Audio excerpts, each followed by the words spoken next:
یکی دیگر از تولیدات ماشینسازی سبقت‌اللهی ماشین مخصوص رزوه مخروطی لوله طبق استاندارد NPT است.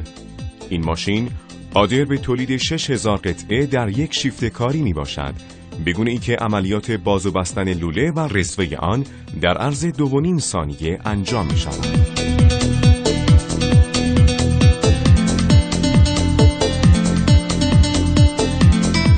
به علت استفاده از کلمپ هیدرولیک و سیستم الکترونیکی جدید در این ماشین، عملیات باز و بسته شدن لوله و کلاج ماشین به صورت خودکار بوده و هیچ گونه وقفه زمانی در آن وجود ندارد.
با بکارگیری مکانیزم‌های مذکور استهلاک به پایین‌ترین حد و سرعت تولید به بالاترین مقدار خود رسیده و میزان مصرف انرژی کاهش یافته است.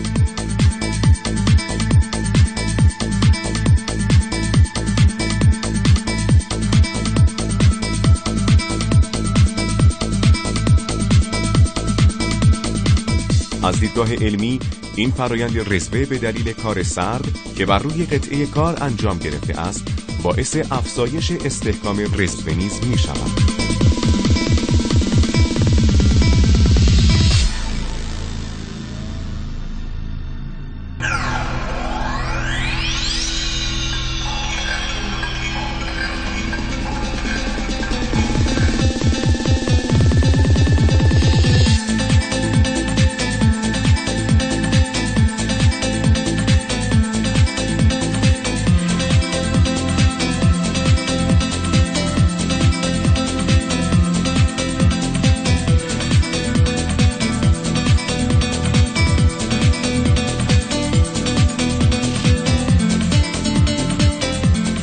رزوه‌های ایجاد شده با این فناوری دارای دقت لازم در گام و زاویه می باشد و کیفیت سطح به نحوی بوده که در زمان نصب شیرالات برنجی هیچ گونه آسیبی به شیر وارد نمی شود.